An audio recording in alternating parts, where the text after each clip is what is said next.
بسم اللہ الرحمن الرحیم۔ السلام علیکم۔ امید ہے کہ آپ سب صحت و ایمان کی بہترین حالت میں ہوں گے۔ حضرت سلیمان علیہ السلام اللہ رب العزت کے برگزیدہ نبی اور حضرت داؤد علیہ السلام کے فرزند ارجمند ہیں۔ والد کے انتقال کے بعد کم عمری میں ہی تخت نشین ہو گئے۔ آپ علیہ السلام کی بادشاہت ایک مثالی بادشاہت تھی، کیونکہ یہ بادشاہت صرف انسانوں پر محدود نہیں تھی، بلکہ یہ بادشاہت جنات پر، نباتات پر، چرند پرند، ہواؤں پر اور دنیا کی ہر چیز پر تھی۔ آپ علیہ السلام کو اللہ رب العزت نے جانوروں کی بولیوں کا علم بھی عطا فرما رکھا تھا۔ یہی وجہ ہے کہ آپ علیہ السلام کی زندگی سے جڑے بہت سے واقعات بہت ہی دلچسپ اور سحر انگیز ہیں۔ آج کی اس ویڈیو میں حضرت سلیمان علیہ السلام کی زندگی کے حالات و واقعات تفصیل سے بیان کریں گے۔ آپ علیہ السلام کو اللہ رب العزت نے کیا کیا معجزات عطا فرمائے تھے۔ ویڈیو دلچسپ ہونے کے ساتھ ساتھ ایمان افروز بھی ہے، لہٰذا ویڈیو کو سکپ کیے بغیر مکمل دیکھیں۔ سب سے پہلے حضرت سلیمان علیہ السلام کے حسب و نسب پر بات کرتے ہیں۔ آپ علیہ السلام کا سلسلہ نسب حضرت ابراہیم علیہ السلام سے جا ملتا ہے۔ حافظ ابن کثیر رحمۃ اللہ علیہ نے آپ علیہ السلام کا نسب نامہ یوں تحریر کیا ہے: سلمان بن داؤد بن عیشا بن عامر بن سلمون بن نخشون بن امینہ بن ارم بن حسرون بن فارس بن یہودا بن یعقوب بن اسحاق بن ابراہیم۔ اور آپ علیہ السلام کی والدہ سے متعلق بہت کم معلومات دستیاب ہیں، اور جو ہیں وہ بھی مستند نہیں۔ البتہ ابن ماجہ میں ایک حدیث ہے، حضور اکرم صلی اللہ علیہ وآلہ وسلم نے فرمایا، سلمان بن داؤد کی والدہ نے ایک دفعہ نصیحت فرمائی، بیٹا رات بھر سوتے ہی نہ رہا کرو، اس لیے کہ رات کے اکثر حصے کو نیند میں گزارنا انسان کو قیامت کے دن اعمال خیر سے محتاج بنا دیتا ہے۔ اللہ رب العزت نے حضرت سلیمان علیہ السلام کو بہت سے معجزات عطا فرما رکھے تھے، جن میں سے چند یہ ہیں: ایسی عظیم بادشاہت جو ان سے پہلے کسی کو نصیب ہوئی اور نہ ان کے بعد کسی کو میسر آئے گی۔ انسانوں کے علاوہ جنوں اور شیاطین کو ان کے تابع کر دیا۔ ہر طرح کے جانوروں کو نہ صرف آپ علیہ السلام کا فرما بردار کیا، بلکہ ان کی بولیاں سمجھنے اور بولیاں بولنے کی صلاحیت بھی عطا فرمائی۔ ہوا کو مسخر کر دیا کہ آپ علیہ السلام ایک ماہ کی مسافت کچھ ہی وقت میں طے کر لیا کرتے تے۔ ان کے لیے پگھلے ہوئے تانبے کا چشمہ جاری کر دیا۔ قرآن مجید کی 7 سورتوں میں 16 مقامات پر حضرت سلیمان علیہ السلام کا تذکرہ آیا ہے۔ سورہ بقرہ، سورہ نساء، سورہ الانعام، سورہ سبا میں ایک بار اور سورہ صاد میں 2 جگہ اور سورہ الانبیاء میں 3 بار، جبکہ سورہ نمل میں 7 مقامات پر آپ علیہ السلام کا ذکر خیر ہے۔ روایات میں آپ علیہ السلام کے بچپن سے جڑا ایک عجیب واقعہ ملتا ہے۔ حضرت سلیمان علیہ السلام کو اللہ رب العزت نے علم و حکمت، فہم و فراست، فطانت و ذہانت اور بے پناہ قوت فیصلہ سے نوازا تھا۔ ایک مرتبہ حضرت داؤد علیہ السلام کے دربار میں 2 افراد مقدمہ لے کر حاضر ہوئے۔ ان میں ایک بکری والا اور دوسرا کسان تھا۔ کسان نے دعویٰ کیا کہ اس شخص کی بکریوں نے میرے کھیت میں گھس کر اسے تباہ و برباد کر ڈالا ہے۔ حضرت داؤد علیہ السلام نے علم و تجربے کے پیش نظر یہ فیصلہ کیا کہ کھیت کا نقصان بکریوں کے ریوڑ کی قیمت کے برابر ہے، لہٰذا بکریوں کا پورا ریوڑ بطور تاوان مدعی کو دے دیا جائے۔ فریقین عدالت سے باہر نکلے تو دروازے پر نوعمر حضرت سلیمان علیہ السلام سے ملاقات ہو گئی۔ انہوں نے مقدمے کے بارے میں دریافت کیا، فیصلہ سن کر دونوں کو لے کر والد محترم کی خدمت میں حاضر ہوئے اور گزارش کی، اگر اجازت ہو تو فیصلے کے متعلق اپنی رائے پیش کروں۔ اجازت ملنے پر حضرت سلیمان علیہ السلام بولے، آپ بکریاں تو کھیت والے کو دے دیں تاکہ وہ ان سے فائدہ اٹھاتا رہے، اور کھیت کی زمین بکریوں والے کے سپرد کر دیں کہ وہ اس میں کاشتکاری کر کے کھیت کو اس حالت میں لے آئے جیسا بکریوں کے چرنے سے پہلے تھا۔ پھر کھیت واپس اس کسان کو دے دیں اور بکریاں بکری والے کو دے دیں۔ حضرت داؤد علیہ السلام کو یہ فیصلہ بہت پسند آیا، اور اس کا تذکرہ قرآن کریم میں یوں ہوا: اور داؤد اور سلیمان کو یاد کیجیے جب وہ کھیت کے معاملے میں فیصلہ کر رہے تھے۔ کچھ لوگوں کی بکریاں رات کو چر گئی تھیں اور ہم ان کے فیصلے میں موجود تھے، اور ہم نے اس کا صحیح فیصلہ سلیمان کو سمجھا دیا۔ سورہ انبیاء آیت نمبر 78 اور 79۔ حضرت سلیمان علیہ السلام نے اللہ رب العزت سے اپنی بادشاہت کے لیے دعا مانگی تھی، جیسا کہ قرآن مجید میں آپ علیہ السلام کی دعا موجود ہے۔ حضرت سلیمان علیہ السلام نے یوں دعا مانگی: اے میرے پروردگار، میری مغفرت فرما اور مجھے ایسی بادشاہت عطا کر جو میرے بعد کسی کو بھی میسر نہ ہو، بے شک تو بڑا عطا فرمانے والا ہے۔ سورہ صاد آیت نمبر 35۔ حضرت سلیمان علیہ السلام کی یہ دعا اللہ رب العزت کے دین کے غلبے کے لیے ہی تھی، چنانچہ اللہ رب العزت نے دعا قبول فرمائی اور انہیں عظیم الشان حکومت عطا فرمائی۔ آپ علیہ السلام ہفت الکلیم کے بادشاہ تھے۔ دنیا کی ہر شے آپ علیہ السلام کے مطیع اور فرما بردار تھی۔ ہوا کو حکم دیتے تو وہ مہینوں کا سفر گھنٹوں میں طے کر دیتی۔ چرند پرند ہر حکم کی تابع داری کے لیے حاضر ہوتے۔ سرکش جنات ہاتھ باندھے احکامات کی بجا آوری کے لیے تیار رہتے اور شیاطین زنجیروں میں جکڑے رہتے، جیسا کہ سورہ انبیاء میں ارشاد باری تعالیٰ ہے، اور ہم نے تیز ہوا سلیمان کے تابع کر دی جو ان کے حکم سے اس ملک میں چلتی تھی جس میں ہم نے برکت دی تھی، یعنی ملک شام، اور ہم ہر چیز سے باخبر ہیں۔ حضرت حسن بصری رحمۃ اللہ علیہ فرماتے ہیں، ہوا کے مسخر کرنے کا واقعہ حضرت سلیمان کے ساتھ اس وقت پیش آیا جب آپ علیہ السلام اپنے لشکری گھوڑوں کے معائنے میں مصروف تھے۔ اسی اثنا میں آپ علیہ السلام کی عصر کی نماز جاتی رہی۔ چونکہ اس غفلت کا سبب گھوڑے بنے، لہٰذا انہوں نے ان خوبصورت اور بیش بہا گھوڑوں کو ذبح کر دیا۔ حضرت سلیمان علیہ السلام نے جب اپنی سواری کے جانور قربان کر دیے تو اللہ رب العزت نے اس سے بہتر سواری عطا فرما دی اور ہوا کو مسخر کر دیا۔ حضرت سلیمان علیہ السلام کے ان گھوڑوں کا واقعہ قرآن کریم کی سورہ صاد کی آیت نمبر 31، 32 اور 33 میں یوں بیان ہوا ہے۔ ارشاد باری تعالیٰ ہے، اور ہم نے سلیمان کے لیے ہوا کو مسخر کر دیا کہ صبح کی منزل مہینے بھر کی ہوتی اور شام کی منزل بھی۔ سورہ سبا آیت نمبر 12۔ یعنی حضرت سلیمان علیہ السلام ماں ایان سلطنت اور لشکر تخت پر بیٹھ جاتے، اور جدھر آپ علیہ السلام کا حکم ہوتا ہوائیں اسے اتنی رفتار سے لے جاتی کہ ایک مہینے جتنی مسافت صبح سے دوپہر تک کی ایک منزل میں ہو جاتی، اور پھر اسی طرح ایک مہینے کی مسافت دوپہر سے رات تک میں، یعنی اسی طرح ایک دن میں 2 مہینے کی مسافت طے ہوتی۔ اب مختصراً بات کرتے ہیں آپ علیہ السلام کے لیے تسخیر جنات و شیاطین کی۔ جیسا کہ پہلے بھی ذکر ہوا کہ اللہ رب العزت نے جنات شیاطین کو بھی آپ علیہ السلام کے تابع اور فرما بردار بنا دیا تھا، جو نوکروں چاکروں کی طرح آپ کا ہر حکم بجا لاتے اور آپ علیہ السلام کے لیے سمندر کی تہ سے قیمتی موتی ہیرے جواہرات نکال لاتے۔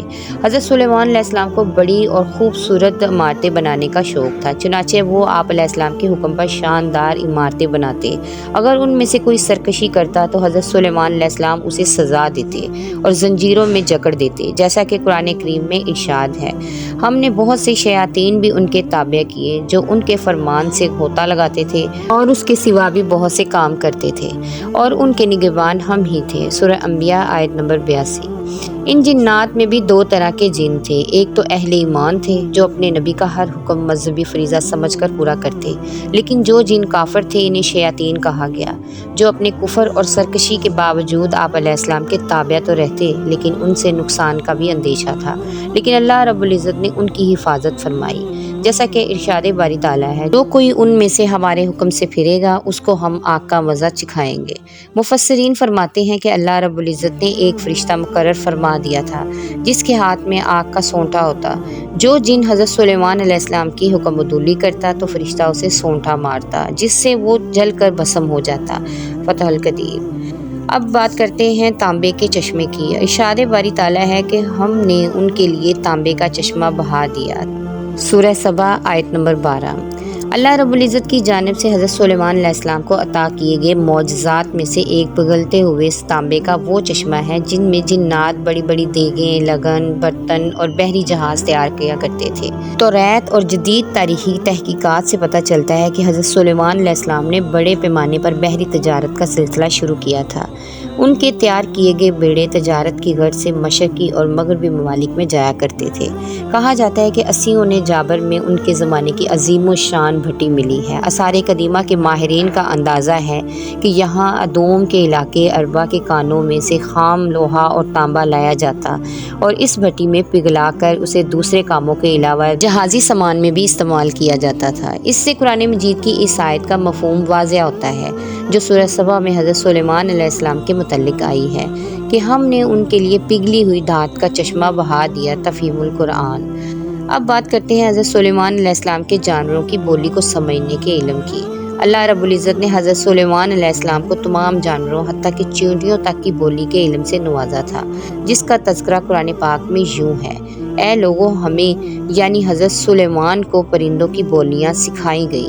سورہ نمل اور اسی سورہ مبارک میں ذکر ہے کہ ایک مرتبہ حضرت سلیمان علیہ السلام اپنے لاؤ لشکر کے ساتھ ایک ایسے میدان سے گزرے جہاں چیونٹیوں کی بڑی بستی تھی۔ چیونٹیوں کی ملکہ نے جب لشکر کو دیکھا تو کہا، اے چیونٹیوں، اپنے گھروں میں گھس جاؤ، کہیں ایسا نہ ہو کہ حضرت سلیمان علیہ السلام اور ان کا لشکر تمہیں پیروں تلے رون ڈالے اور انہیں روننے کی خبر بھی نہ ہو۔ یہ بات سن کر حضرت سلیمان علیہ السلام مسکرائے اور اللہ رب العزت کا شکر بجا لائے اور کہنے لگے کہ اے میرے رب، مجھے توفیق عنایت کر کہ جو احسان تو نے مجھ پر اور میرے والدین پر کیے ہیں ان کا شکر بجا لاؤں اور ایسے نیک کام کروں کہ تو ان سے خوش ہو جائے اور مجھے اپنی رحمت سے نیک بندوں میں داخل فرما۔ سورہ نمل۔ حضرت سعدی فرماتے ہیں کہ حضرت سلیمان علیہ السلام کے عہد میں قحط پڑا تو آپ علیہ السلام نے لوگوں کو نماز استسقاء کے لیے نکلنے کا حکم دیا۔ جب نماز پڑھنے میدان میں گئے تو وہاں ایک چیونٹی اپنے قدموں پر کھڑی دعا کر رہی تھی، اے اللہ، میں بھی تیری مخلوق ہوں، ہمارا بھی تیرے فضل کے بغیر چارہ نہیں، اے اللہ ان پر بارش برسا دے۔ یہ سن کر آپ علیہ السلام واپس آ گئے اور لوگوں کو کہا، اب بارش ہو جائے گی۔ آپ علیہ السلام کی زندگی میں ہدہد کی غیر حاضری کا واقعہ بھی ایک اہم اور دلچسپ واقعہ ہے۔ روایات میں ہے کہ ایک دفعہ حضرت سلیمان علیہ السلام نے پرندوں کی حاضری لی تو معلوم ہوا کہ ہدہد غائب ہے۔ بغیر اطلاع غیر حاضر ہونے پر آپ علیہ السلام کو غصہ آ گیا اور فرمایا کہ اگر ہدہد نے غیر حاضری کی معقول وجہ نہ بتائی تو اسے سخت سزا دوں گا اور ذبح کر دوں گا۔ حضرت عبداللہ ابن عباس سے سوال کیا گیا، تمام پرندوں میں سے ہدہد کی تفتیش کی وجہ کیا تھی؟ آپ نے کہا، حضرت سلیمان علیہ السلام نے کسی ایسے مقام پر فرمایا جہاں پانی نہیں تھا۔ اللہ رب العزت نے ہدہد کو یہ خاصیت عطا فرمائی کہ وہ زمین کے اندر کی چیزوں اور زمین کے اندر بہنے والے چشموں کو بھی دیکھ لیتا ہے۔ حضرت سلیمان علیہ السلام کا مقصد یہ تھا کہ ہدہد سے معلوم کریں کہ اس میدان میں پانی کتنی گہرائی میں ہے اور کس جگہ زمین کھودنے سے پانی کافی مقدار میں مل سکتا ہے، اور ہدہد کی نشاندہی کے بعد وہ جنات کو حکم دیتے کہ زمین کھود کر پانی نکالو۔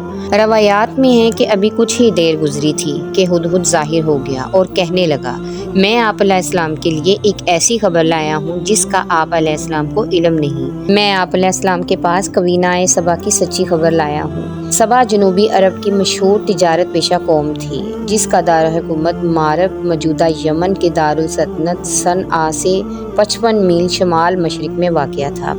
یہ قوم 1000 سال تک اپنی عظمت کے ڈنکے بجاتی رہی۔ پھر 115 قبل مسیح میں جنوبی عرب کی دوسری مشہور قوم خمیر نے اس کی جگہ لے لی۔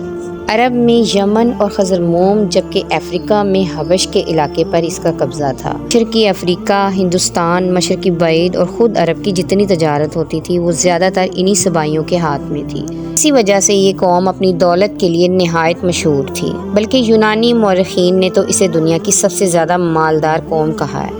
ہدہد نے کہا، اے بادشاہ، میں نے وہاں ایک عورت دیکھی ہے جو اس قوم کی حکمران ہے، اسے ہر طرح کی آسائش اور آرام میسر ہے، اس کا تخت بھی بڑا عظیم الشان ہے۔ میں نے دیکھا کہ وہ اور اس کی قوم اللہ رب العزت کی بجائے سورج کے آگے سجدہ کرتی ہے۔ ابلیس نے ان کے اعمال ان کی نظر میں معروب کر رکھے ہیں اور انہیں راہ حق سے روک رکھا ہے، پس وہ ہدایت پر نہیں آتے کہ اس اللہ کو سجدہ کریں جو آسمانوں اور زمین کی پوشیدہ چیزیں نکالتا ہے، اور جو کچھ تم چھپاتے ہو اور ظاہر کرتے ہو وہ سب کچھ جانتا ہے۔ اس کے سوا کوئی معبود برحق نہیں، وہی عرش عظیم کا مالک ہے۔ حضرت سلیمان علیہ السلام نے فرمایا، اب ہم دیکھیں گے کہ تو نے سچ کہا ہے یا تو جھوٹا ہے۔ میرا یہ خط لے جا کر انہیں دے، پھر ان کے پاس سے ہٹ جا اور دیکھ کہ وہ کیا جواب دیتے ہیں۔ ہدہد نے حضرت سلیمان علیہ السلام کے حکم کی فوری تعمیل کی اور خط لے کر ملکہ سبا کے پاس پہنچا۔ روایات میں ہے کہ ملکہ سبا، جس کا نام بلقیس تھا، اس وقت بھی آفتاب کی پوجا کر رہی تھی۔ ہدہد خط اس کے قریب ڈال کر وہاں سے ہٹ گیا۔ ملکہ نے جب خط پڑھا تو متفکر ہو گئی اور فوری طور پر درباری طلب کر لیے۔ ملکہ نے کہا، اے اہل دربار، میری طرف ایک بڑا اہم خط پھینکا گیا ہے جو فلسطین اور شام کے عظیم الشان بادشاہ سلیمان کی طرف سے ہے، جسے بسم اللہ الرحمن الرحیم سے شروع کیا گیا ہے۔ اس میں کہا گیا ہے کہ ہم سرکشی چھوڑ کر اطاعت اختیار کریں اور ایمان لا کر سلیمان کے سامنے پیش ہو جائیں۔ اب تم مجھے مشورہ دو، تم جانتے ہو کہ میں تمہارے مشورے کے بغیر کوئی کام نہیں کرتی۔ درباریوں نے کہا، اے ملکہ، ہم طاقتور اور جنگجو ہیں، جیسا آپ حکم دیں گی ہم ویسا ہی کریں گے۔ ملکہ نے کہا، بادشاہ جب کسی ملک میں گھس جاتے ہیں تو اسے تباہ و برباد کر دیتے ہیں اور وہاں کے معزز لوگوں کی تذلیل کرتے ہیں۔ چنانچہ ان سے لڑنا خلاف مصلحت ہے۔ میں ان لوگوں کی طرف ایک ہدیہ بھیجتی ہوں، پھر دیکھتی ہوں کہ وہ کیا جواب دیتے ہیں۔ حضرت سلیمان علیہ السلام کی طرف تحائف دینے کا مقصد ان کا امتحان لینا تھا کہ وہ واقعی اللہ رب العزت کے نبی ہیں یا محض ملک گیری چاہتے ہیں۔ قصہ مختصر یہ کہ اس نے بہت سے تحائف اور اپنے قاصد کو حضرت سلیمان علیہ السلام کے دربار میں بھیج دیا۔ اسرائیلی روایات کے مطابق بلقیس نے جو تحائف بھیجے ان میں سونے کی اینٹیں، جواہرات، 100 غلام، 100 کنیزیں اور ملکہ کا خط بھی تھا۔ اللہ رب العزت نے اپنے نبی کو ان تحائف کی تفصیلات وحی کے ذریعے پہلے ہی بتا دی تھی۔ حضرت سلیمان علیہ السلام نے جنات کو حکم دیا کہ شہر میں داخل ہونے والے راستے پر سونے چاندی کی اینٹوں کا فرش بچھا دیا جائے۔ راستے کے دونوں جانب سونے کی عجیب الخلقت جانور کھڑے کر دیے جائیں۔ وزراء اور عمال سلطنت کی تمام کرسیوں کو سونے کا کر دیا جائے۔ دربار کو ہیرے جواہرات سے مزین کیا جائے۔ الغرض جب بلقیس کے قاصد وہاں پہنچے اور انہوں نے یہ سب دیکھا تو شرمندہ ہوئے اور مرعوب بھی۔ حضرت سلیمان علیہ السلام نے قاصدوں سے کہا، کیا تم لوگ میری مدد چاہتے ہو؟ مگر دیکھ لو، جو کچھ اللہ رب العزت نے مجھے دے رکھا ہے وہ اس سے بہت زیادہ ہے جو تمہیں دیا ہے، لہٰذا تمہارا تحفہ تمہیں مبارک ہو۔ اب تم اپنے تحائف کے ساتھ واپس جاؤ اور اپنی ملکہ سے کہنا کہ ہمارا انتظار کرے، ہم ایک زبردست لشکر لے کر آئیں گے جن کا وہ مقابلہ نہیں کر سکے گی، اور پھر ہم تمہیں ذلت کے ساتھ وہاں سے نکال پھینکیں گے۔ قاصد نے واپس آ کر ملکہ کو حضرت سلیمان علیہ السلام کا سخت پیغام پہنچایا۔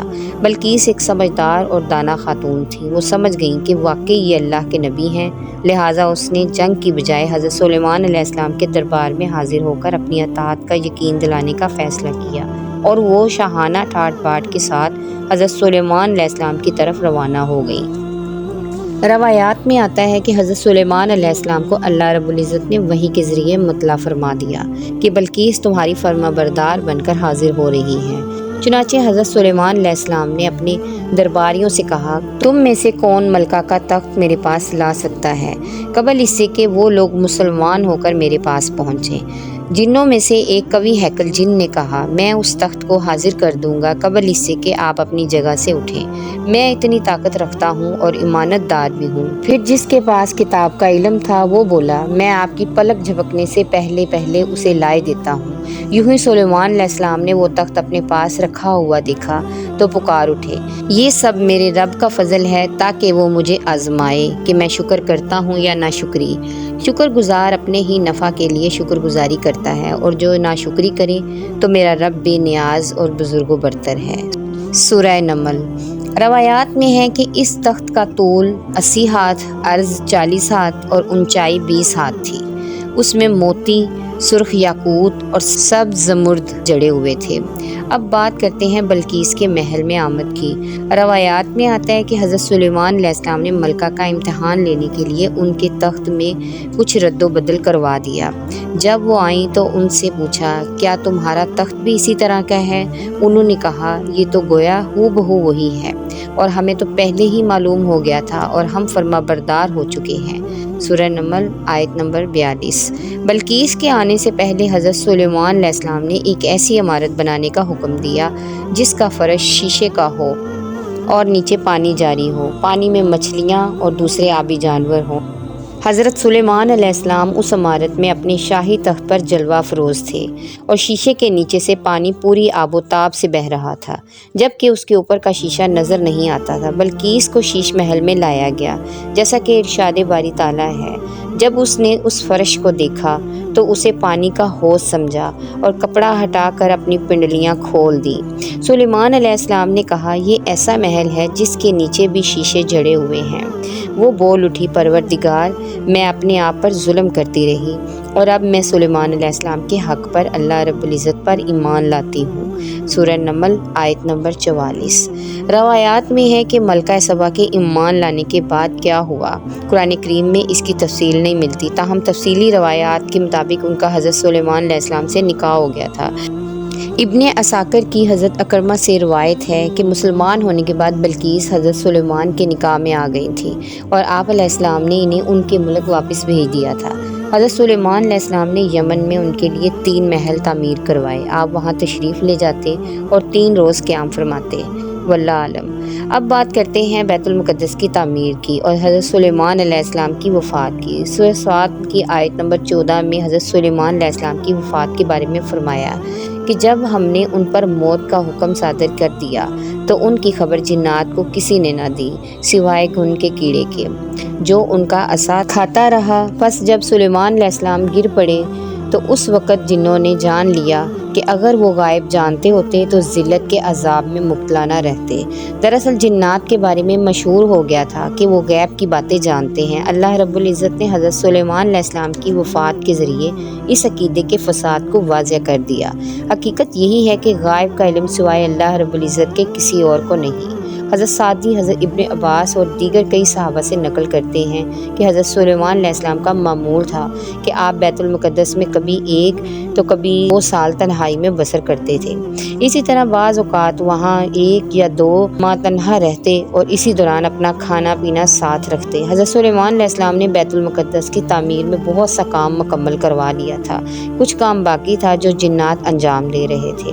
جنوں کی طبیعت میں سرکشی غالب ہے لیکن وہ آپ علیہ السلام کے خوف سے کام کرتے رہتے تھے۔ حضرت سلیمان علیہ السلام نے اللہ رب العزت سے دعا کی تھی، اے اللہ میری موت سال بھر تک جنات سے مخفی رکھنا تاکہ انسان جان لیں کہ جنات غائب کا علم نہیں رکھتے۔